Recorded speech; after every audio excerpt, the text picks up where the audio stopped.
The Michael movie has maintained Michael Jackson's public image by recycling the old trope of Joe Jackson being a monster.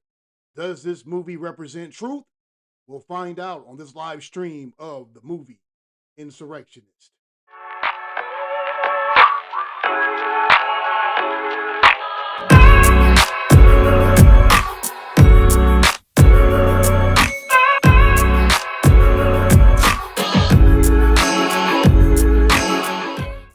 Welcome, ladies and gentlemen, brothers and sisters from around the world. This is your host, Rashad, and welcome to the movie Insurrectionist. Tonight, we're going to discuss the movie Michael, which, of course, is about the life of the late king of pop, Michael Joseph Jackson, and how it simultaneously reinvigorated its image while perpetuating the old Jackson family trope of their patriarch, Joe Jackson, being, or in this case, not being, ish. So, this movie came out this past weekend, and of course, according to the website, the numbers, the movie box office opening was about $270 million worldwide, which is a good thing, even though none of that money is going into my pockets. But all jokes aside, it is a good thing that this movie is a success, because Rotten Tomatoes and the legacy media have made it their duty to delegitimize this film by creating terrible reviews about the movie. And of course, most of this negative criticism is about their omission of the sex abuse allegations about Michael Jackson, even though he was proven to be innocent. So this movie reinvigorates Michael Jackson's image, and Michael Jackson fans have spoken with their participation despite the propaganda from the mainstream media. And that is a good thing. I don't support someone's name being slandered from an accusation or someone being able to sue a dead man, even though that's what's happening right now. However, there is a problem. Because of massive legal issues about the sexual abuse allegations, rewrites and reshoots had to be taken. So the movie went back to the oldest trope regarding the family Jackson lore. Let's make Joe Jackson Michael's nemesis. Joe Jackson versus his son, Michael Jackson.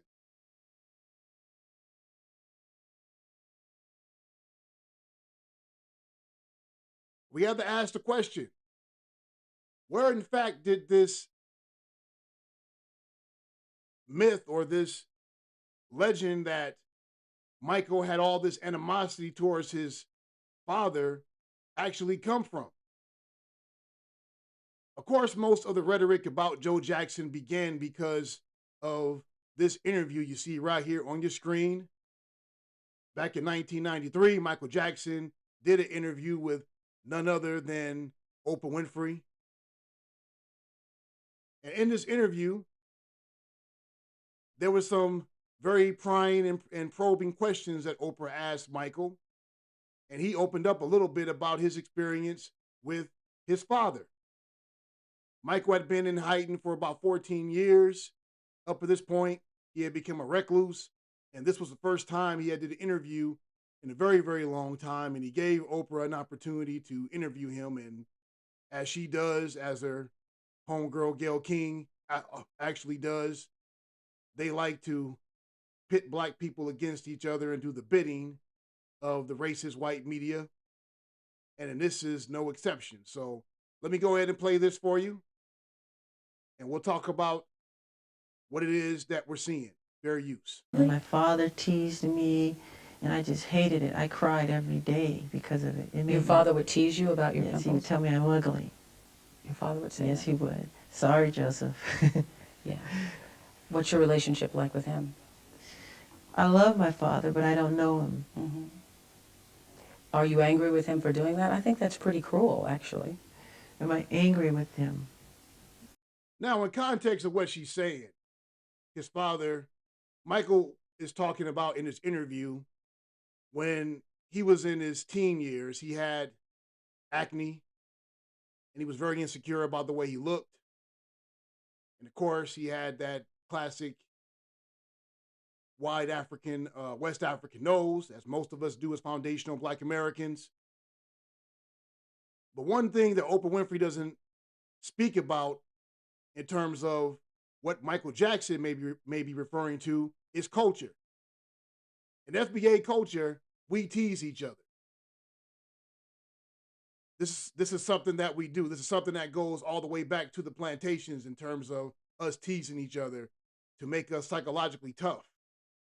Because if I can tease you and say all sorts of things about the way you look, when you go out there in the real world and you deal with folks outside of your family, particularly the dominant society, it won't harm you.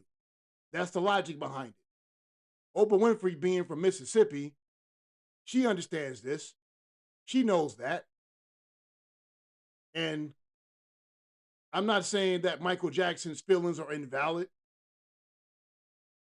because some people can't handle that. Some people don't like to be teased, and I get that. I understand that some folks would prefer not to be teased, but we have to put into context that this is something that foundational Black Americans do. My parents teased me, their parents teased them, so forth and so on. But of course, when you become adults, you have to tell people that you're not comfortable with someone saying this or that to you. But during this particular time of his life, this is something that's very cultural for us as Black people. I would bet that Joe Jackson probably also teaches other children. It wasn't just aimed just at Michael himself, but probably his other siblings as well. It's something that Black parents, FBA parents, we tend to do to one another. But let's continue. Because adolescence is hard enough without a parent telling you that you're ugly. Yeah, it's very difficult. Am I angry with him? Sometimes I do get angry, yes. I don't know him the way I'd like to know him. My mother's wonderful. To me, she's perfection. I just wish I could understand my father. And so let's talk about these teen years. What is that when you started to go inside yourself? Because obviously you haven't spoken to to the world for, I want to move this interview a little bit further along. I'm not going to play the whole entire thing, but just a little bit further along. Right here. Because Oprah Winfrey, she asked about his father. They talked about his father. Michael dropped it and moved on, because you can see that Michael is not comfortable discussing intimate details about his family to Oprah Winfrey. Although Oprah Winfrey is a part of our community, but she's working for the media of the dominant society. And you see, and just to give a little bit of a background about Oprah's history as well, Oprah herself is a survivor of abuse. Not physical abuse, well, maybe physical abuse, but definitely sexual abuse. And it's very interesting because the person that was sexually abusing her, according to her, was her mother's boyfriend. And she was taken out the house by her biological father. But Oprah has spent a great deal of her career, just like her homegirl Gayle King, exploiting and attacking Black men. How she's attacking Joe Jackson in this interview, and how she later on attacked Michael Jackson himself once he was being accused of sexual allegations by the press, falsely being accused, of course, because he was found not guilty in a court of law. He's going to put that out there. Let's continue. And my father and all of those things, it just made me very, very, very sad. So he would tease you, make fun of you? Yes. Did he ever beat you? Yes. He did. Yes. And that was difficult to take, getting beaten and going on stage and performing. Yes. And why would he beat you? Because he saw me, he wanted me to, I guess maybe, I don't know if I was his golden child or whatever it was. Some may call it a strict disciplinarian or whatever, but he was very strict, very hard, very stern. And just a look would scare you, and... Were you scared of him? Very frightened. There's been times when he'd come to see me and I would get sick. Really? I'd start to regurgitate. As a child or as an adult? Both. Both. He's never heard me say this. I'm sorry. Please don't be mad at me. Well, I mean, I suppose that everybody has to take responsibility for what they've done in life. And your father is one of those people who also has to take responsibility. But I do love him. Yes, I understand. And I am forgiving.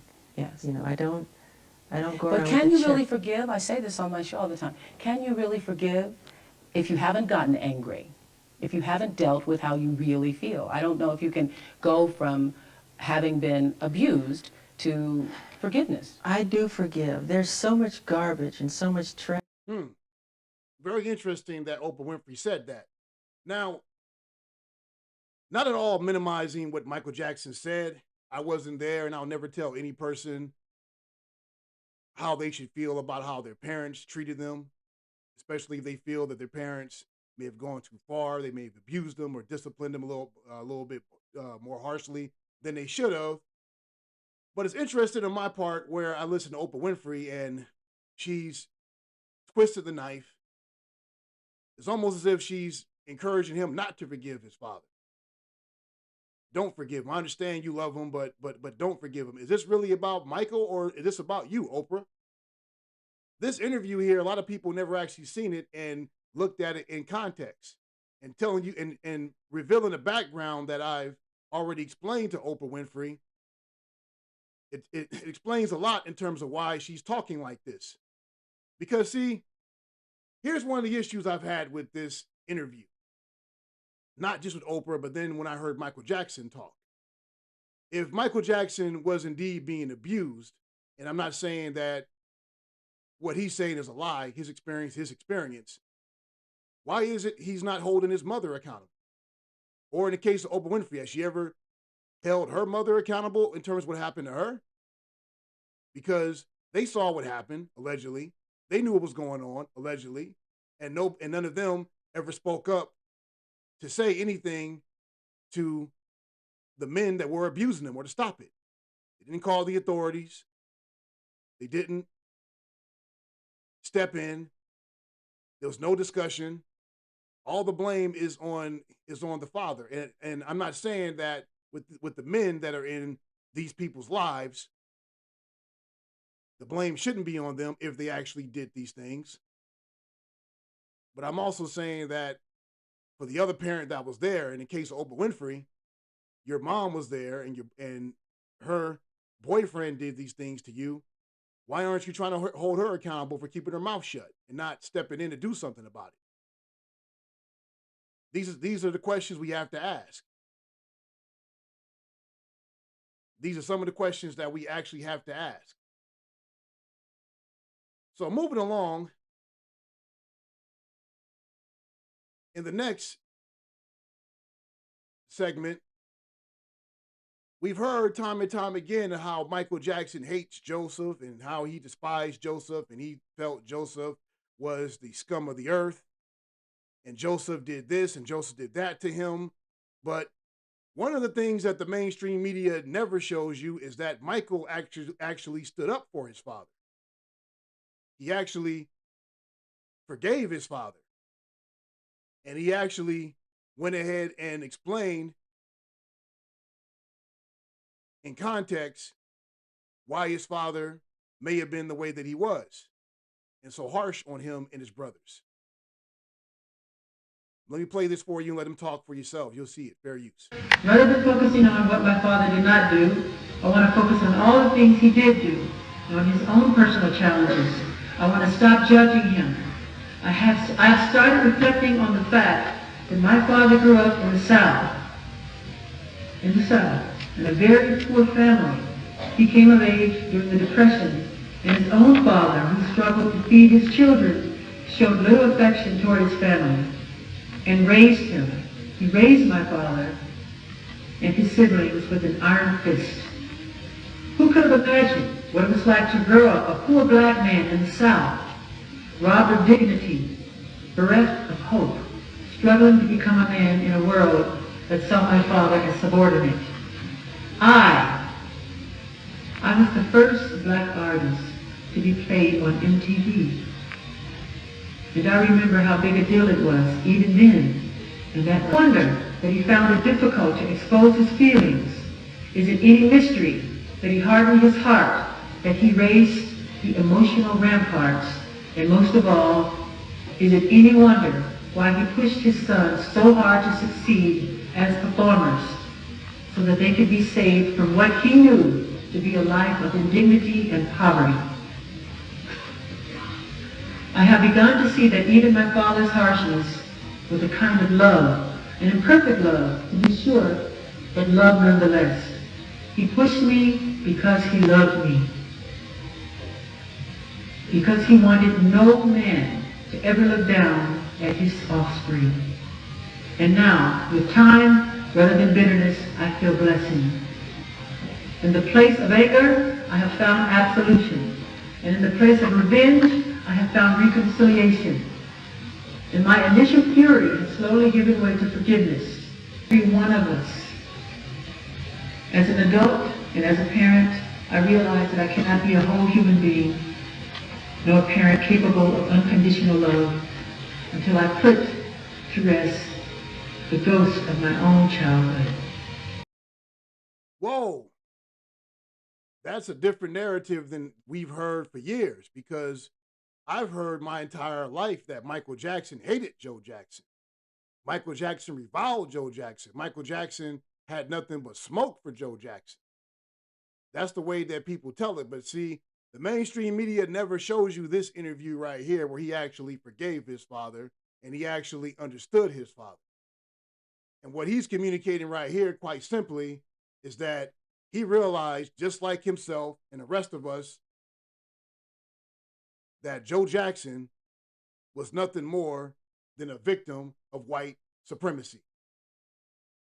And when being a victim of white supremacy, he wanted to make sure that his sons were ready to fight this system of white supremacy with whatever they had to their disposal. Maybe not with knives or guns, but with what they had to their disposal, which is their musical talent and ability.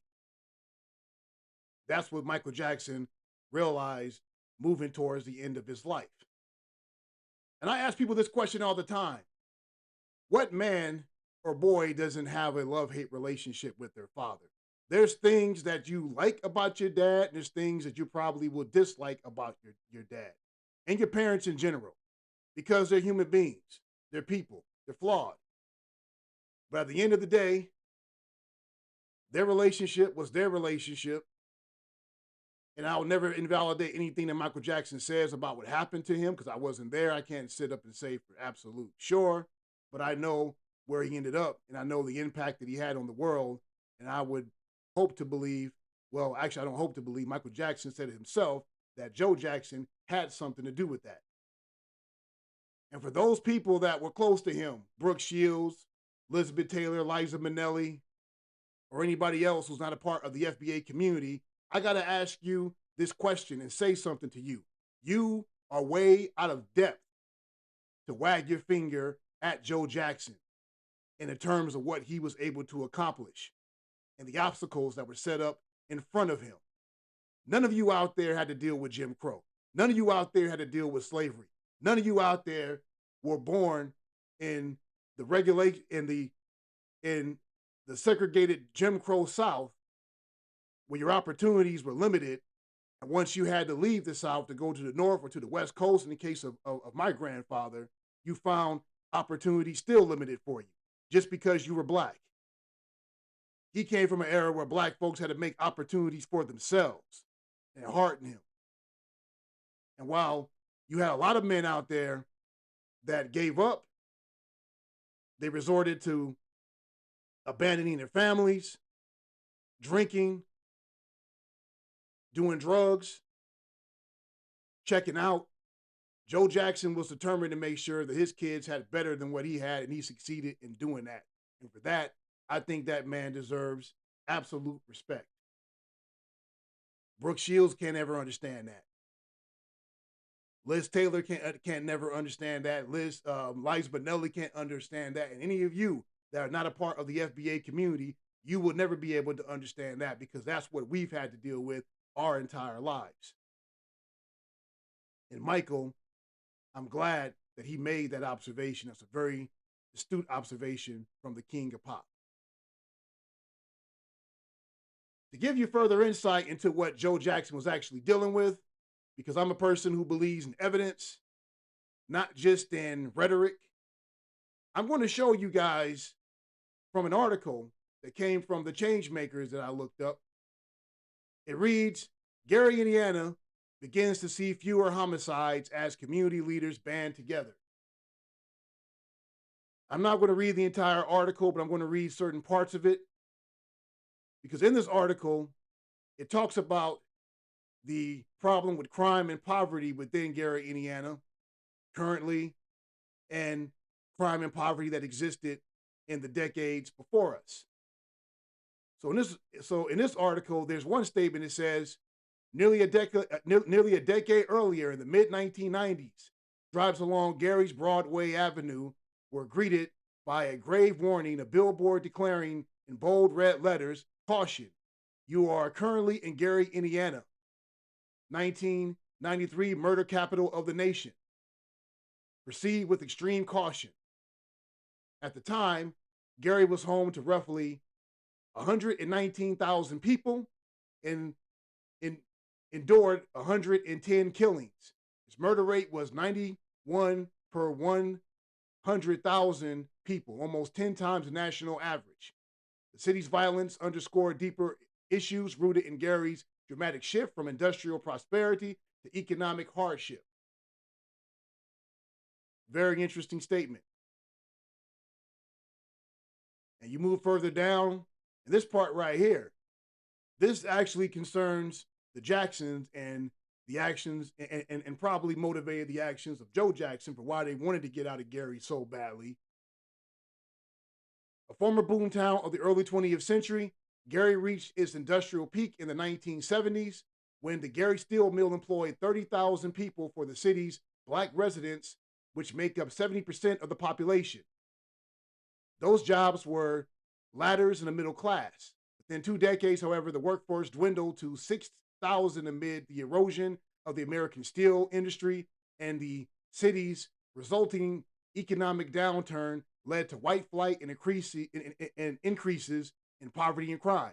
Certainly, the white flight and business disinvestment that occurred in the 1960s changed the city. Remember, the 1960s, this was the era where the Jacksons were still living in Gary, Indiana. Said James B. Lane, an emeritus history professor at Indiana University Northwest. At this time, the civil rights movement was gaining steam and white fear caused people to leave, which played a major role in the declining population of Gary and the collapse of the commercial district. The combination of systemic racism, decline in industry, and economic challenges can engender conditions ripe for violence, said Storm Irvin, a researcher at the Urban Institute of Justice Policy Center, especially in the Midwest. So if you actually saw not the current movie that's out right now, but the Jacksons, An American Story, there's a part in there where Joseph comes home and he talks to Catherine, and he tells Catherine he's been laid off for the second time. And she asked him, well, for how long? Will it be just for a month, or is it going to be longer? And he doesn't have any idea. That was the beginning of what this particular article is talking about, where you had, in the early 20th century, these Midwestern towns, because of the car industry. Michigan was another place with it being, Motown, meaning Motor City Town. These were places for car manufacturers. And Indiana was, as well as Chicago, as well as Ohio, and a lot of these other Midwestern states were a part of that boom during that time. But as time progressed, these factories were shut down. The demand wasn't as needed, and you had more and more people being laid off, which led to more and more crime and desperation. Gary, Indiana was ground zero for a lot of this. And Joe Jackson saw what was going on, and he recognized that I need to get my kids out of this town. And if you listen to many of the Jacksons, particularly the older brothers who saw what was happening too, they talked about this. They talked about that many of their friends ended up dead, in prison, on drugs. they worked menial jobs if they stayed there. And Joseph didn't want that fate for his family, so he did whatever it took in order to get them out of Gary. That's what Joe Jackson had to deal with. How many of you in the dominant society had to deal with these kind of conditions? Be honest. How many of you? Those of you who want to wag your finger at Joe Jackson, how many of you had to deal with these particular type of conditions, and you have these kids to take care of, and you took it upon yourself to use what was ever at your disposal to get you and your family out of that impoverished condition so you can have yourselves a better life?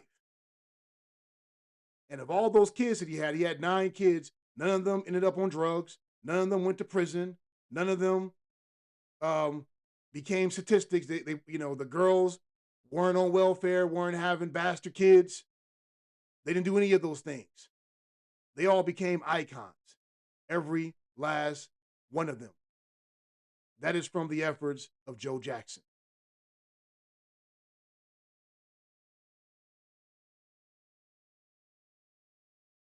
But in the meantime, if you're enjoying this live stream, please do us a favor by pressing the subscribe button, like the video, share with your friends, and follow us on Instagram, TikTok, Facebook, and X. And let's now get back to this glorious, glorious stream. So, you may say that maybe these things about Joe Jackson's got to be true because Michael is saying it, and all of his siblings must feel the same exact way. There's an interview that I was able to get with none other than Tito Jackson from the Jackson 5. And people talk about Joe. If Joe Jackson didn't exist, Michael Jackson wouldn't exist. But the truth is, if Tito Jackson didn't get his behind whooped by his father for breaking that guitar string, we would have never heard of any of these people. Because Tito was the first person that Joe actually had a chance to see in their family how talented they were boys at the time, these boys actually were. Tito. They turned his name into a punchline, but the fact of the matter is Tito is the reason why the Jacksons happened. Tito Jackson. But anyway, let's hear what he had to say about Joe. Maybe he agrees with Michael in the bad things he had to say about Michael.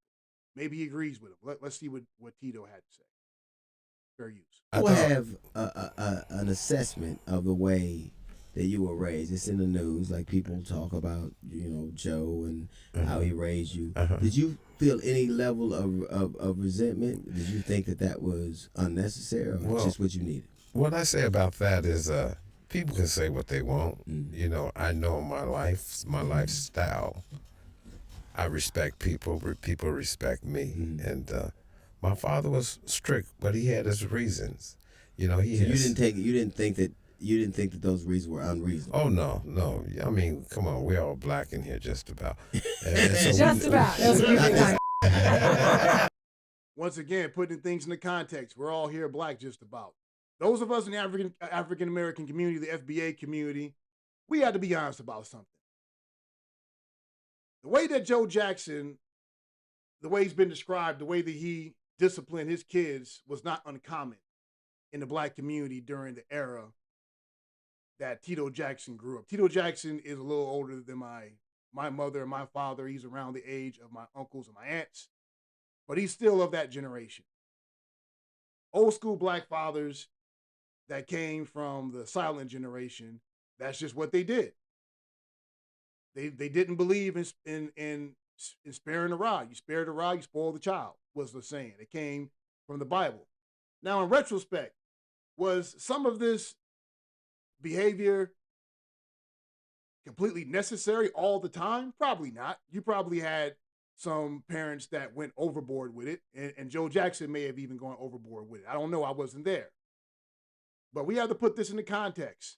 If you talk to most black people, FBA black people that are around the age of Tito Jackson or my parents, they will tell you this is how black folks discipline their kids. Joe Jackson was not the only one whooping ass like that. You had other people out there that was doing the same thing. It was normal in the community. You had teachers that were allowed to spank their other people's kids. They got out of line. Your neighbor was able to spank you if you got out of line. That's how things work in the community. Now, in today's world, it's changed. And a lot of this stuff will be seen as being abuse.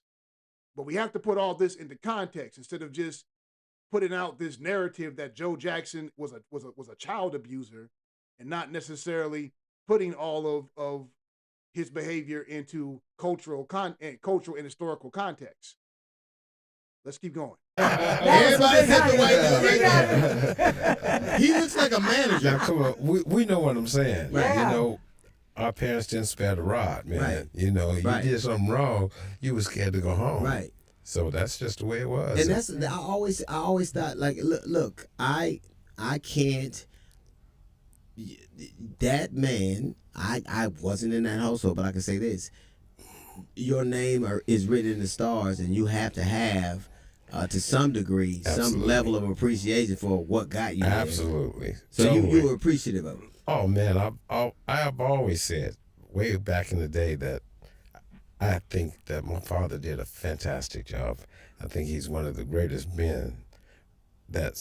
And today a lot of men need to learn from him. I think so too. Yeah, because No, I didn't. I'm glad he went to the bar just father. That'd been crazy. But, Yeah. you know what's very funny? I have a family. I had a family. I have a family of 4, and you talk to all of our family. So that's very interesting. So according to Tito, he thinks his father was a great father. He appreciates what his dad did for him. He didn't see what his dad did as abuse. Very different narrative than Michael. Extremely different narrative than Michael. And DL Hughley's about to say something else that's a very poignant bullet point. I'm trying to get that out there for this discussion about Joe Jackson and his relationship with Michael. Let's go ahead and continue. And they will have a different interpretation of the way that they were raised, and a different interpersonal relationship with the same house, same food, same. But you would think we were raised in 4 different houses with 4 different sets of parents, because everybody has an idea and a interpretation of the way they were raised that doesn't have. You could have the same situation and interpret it a different way. Yeah, that's true. Me and Jackie probably and Jermaine got the blunt of whatever it was that we, you know. What DL Hughley said is absolutely correct. And I've made this point to people dozens of times. Let's be honest about something. Michael Jackson, without a shadow of a doubt, is the most famous of the Jackson clan. Janet comes in a distant second. Janet Jackson. She's the only one that could probably be put in the same category, somewhat, with Michael, because she's a superstar, but not a megastar the way Michael is. But Michael Jackson is one of the most famous people ever to live, even today. The man's been dead for over 15 years, and you still have people who are young imitating him, emulating him. You know, what I'm seeing online, what I'm seeing when I go to the movie, for folks dressing up like him, dancing in the movie theaters, it's incredible. And with that fame and popularity, he has a cult-like following. Anything Michael Jackson says, people take it as the gospel truth, when in fact, his relationship with his father is his interpretation of how he grew up. Not saying that his point of view is wrong, but it is his point of view. And you have someone who grew up in the same house, his older brother, who does not have the same point of view. Doesn't mean that Michael's wrong and Tito's right, or Tito's right and Michael's wrong. No, they just have different points of views in terms of how they were raised. Same dynamic exists in my family. Same dynamic exists in every single family. But in the eyes of the media, Michael Jackson and his family must be an exception, and Joe must be the devil. Well, let's go ahead and continue. Then about time Michael, Marlon, and Randy and Janet came along, you know, he was pretty tired. So it ran out of wind. You spent all this time with Tito ass. You gotta lay down. yeah. So he could never hit Michael. He swing over here, Michael's over there. You know? So that makes a lot of sense. If you've seen the miniseries, that explains a lot. While Michael was always trying to rebel against Joe's authority and run away, and Joe couldn't catch him. So anyway, great interview with Tito Jackson. May he rest in peace, rest in power. The brother Tito Jackson, he's not with us anymore. He passed away, I believe, last year or 2 years ago. So moving right along. Now, this next segment, I want to go ahead and, in the next segment, look at one more of his siblings, because this interpretation of Joe Jackson must be isolated, that only one of his siblings, actually thought about Joe Jackson favorably. They all have this smoke for him the way Michael Jackson allegedly did, right? Well, let's go ahead and find out. Here's an interview from Tito and Jackie, but Jackie is talking. Jackie is the oldest brother of the Jackson clan. Let's go ahead. He was played by Terrence Howard in the miniseries, The Jackson's American Dream. Let's go ahead and see what Jackie has to say about Joe Jackson and how they portray him in media. Oh, Marlon, you missed a turn again! I was trying! He's singing out of tune, throwing everything off. How are we gonna ever get anywhere like this? Every kid in this block can do it better than you guys. You don't concentrate. You don't listen. Marlon, outside. Go. Get a switch. I was doing it, honest. I was. You start whining before you get the switch. You stop it. Be a man. Go! No, I think from the American Dream that they put my father out like he was a bad guy, and I just don't like the way they portrayed him a little bit in that American Dream story. He wasn't like that. And don't forget, like he did beat our butts when we did something wrong, and that's what all parents did back in the day. But he wasn't like that. Yeah, he wanted us to make it. He bought us instruments and rehearsed us, and he saw the dream for us, and I'm glad he did that for us. Well, like I've always said, people don't realize that your childhood is just a small part of your life. Most of your life. And that was the words of Jackie Jackson, the oldest. I'll say something that's very interesting. These Jacksons, man, they got such strong genes, strong FBA genes, man. I mean, you can tell that you're looking at one of them just by looking at him. I mean, whether it's the dad, the mom, Janet, Latoya, Michael, Reby, I mean, they all just look alike. Very, very strong, pronounced features. But you heard what Jackie himself said. Jackie himself said that the portrayal that was put out there in the media, in the series, as well as the movie that's out now, I would imagine it's always been exaggerated about their father, that he wasn't like this. This is what his kids said about him. This is not me talking. This is not some outsider talking. His own children that he raised, who were allegedly the victims of his abuse, said this about him. Now, are they lying? So tell me, how is Joe Jackson a monster when his own children are defending him? They're saying that the portrayals of him and the interpretations of him have been exaggerated, and he wasn't like that. He disciplined us, but not like that. That's what he actually said. You guys all just heard it. Let's go ahead and continue. If not all of you, practically is your adulthood. So I always felt my parents, especially my father, raised his sons to be men at early age because he knew we have to be men for the rest of our life. And people asked me, did you miss anything in your childhood? To be honest, I don't think so. I got to play a little baseball, a little this, play slide down the hills. It was fun, but playing this music when I was a kid was a whole lot more fun. It was a lot more fun, and I'm still having fun with it today. Yeah. And that's what my father knew. Very interesting perspective. Very, very interesting perspective. Very different than what Michael Jackson has put out there, very different than what the media has told you is put out there. Now, of course, to be fair, they didn't have the career that Michael Jackson had, but they did have careers. All of the Jackson boys, from Tito to Marlon to Jermaine, Jackie, they all had careers in their own rights, in their own right.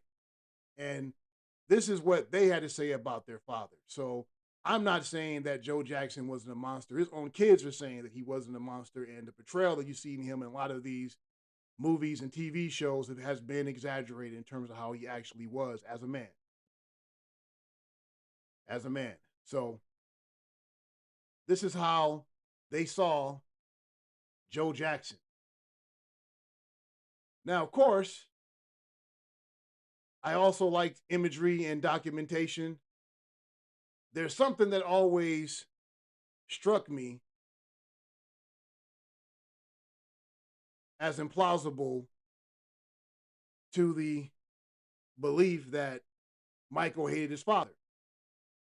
And one of those beliefs is every single time Michael Jackson was in trouble, Joe was right there at his side. Whether he was advocating for him on television or he was in the courtroom with him, Joe was always present in Michael's time of need, always present. Now, I want to play a little clip.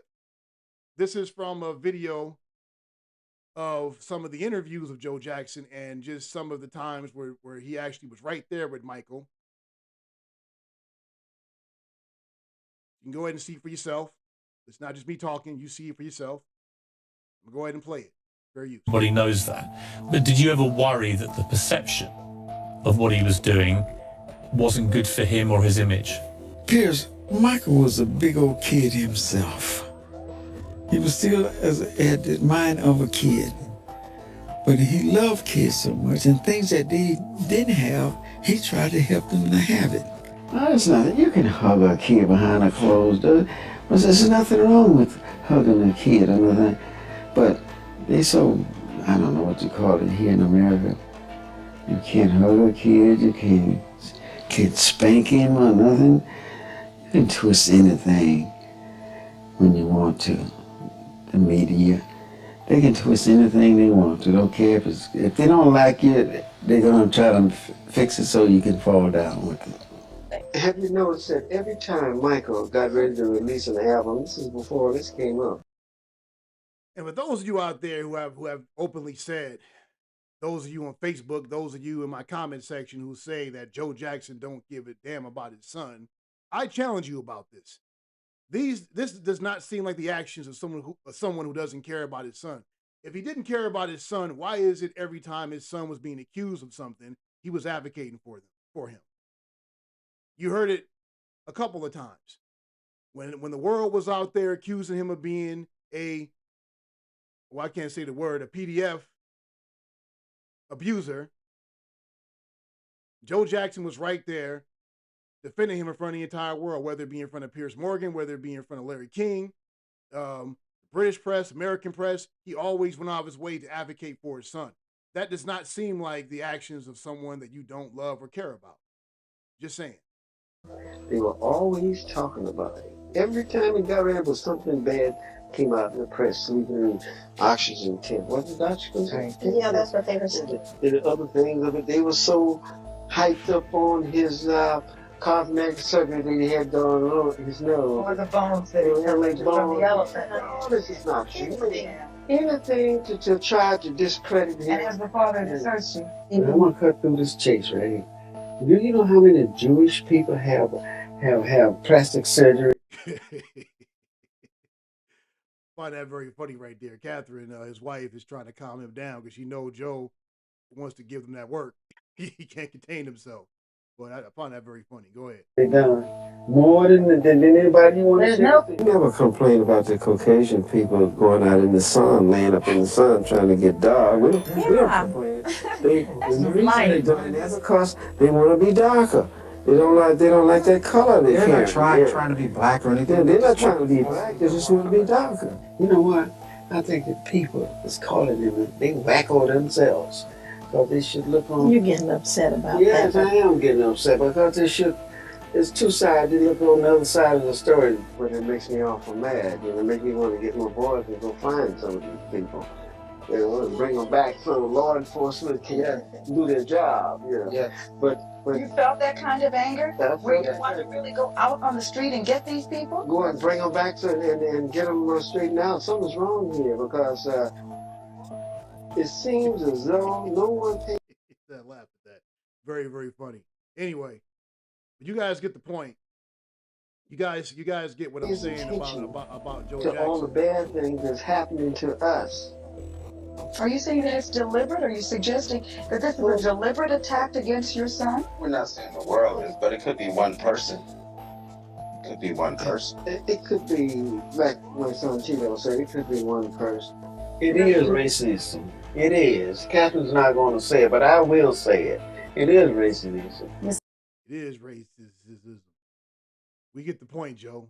It is racist. Let me stop making fun of Joe the way he talks. But we all get the point. Joe had no problem giving those white supremacists that work when he was on TV. I F with Joe Jackson. Seems like it, well, why did wouldn't have happened?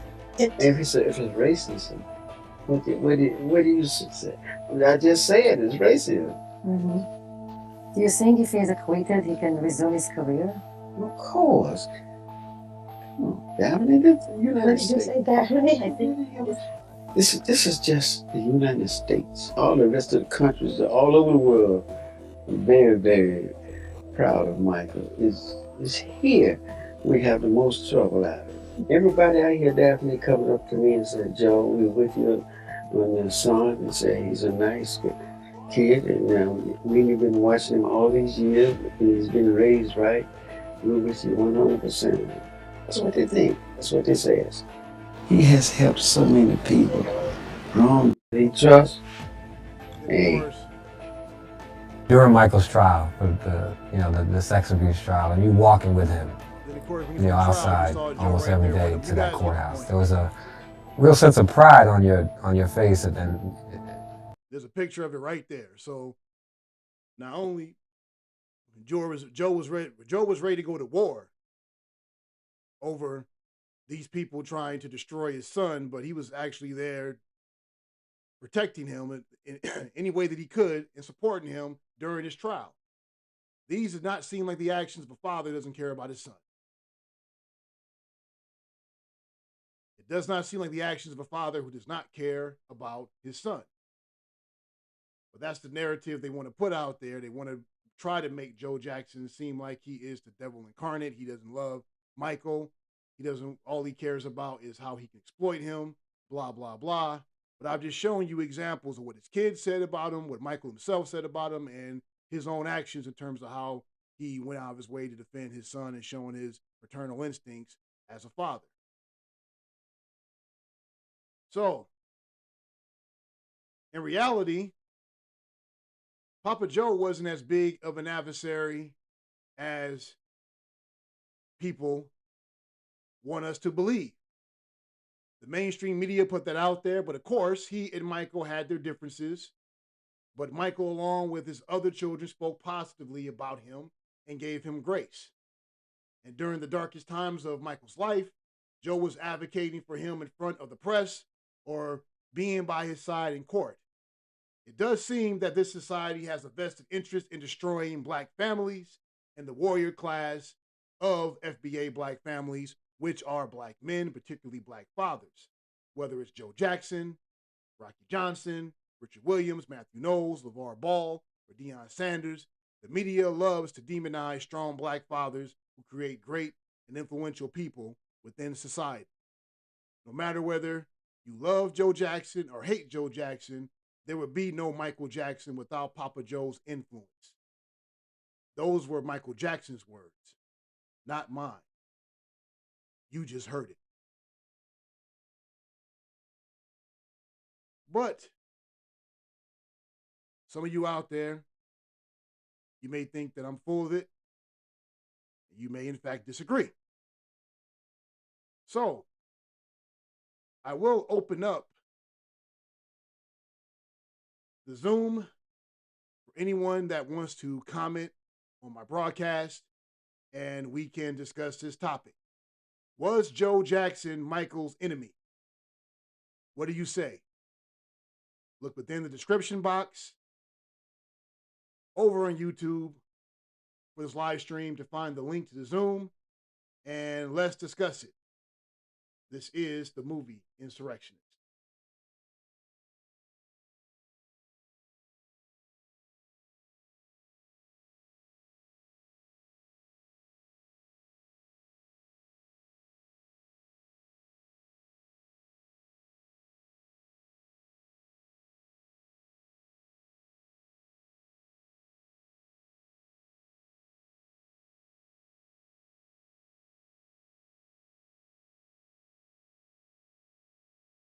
Hopefully I'll get some callers, somebody call in. If I don't, I'm going to end this broadcast early.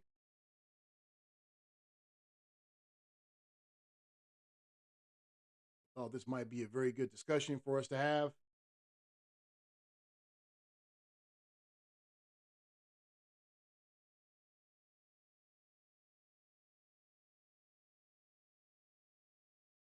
Anybody out there want to call in?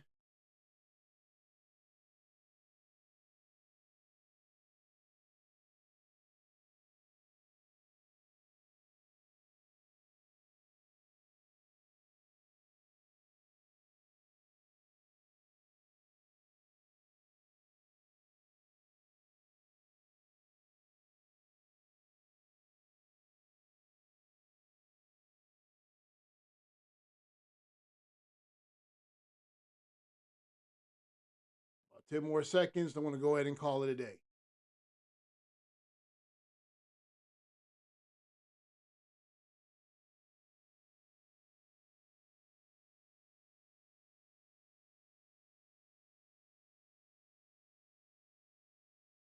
Well, I guess no one's going to call in. No one disagreed with what I said. So I want to thank everyone for attending this broadcast.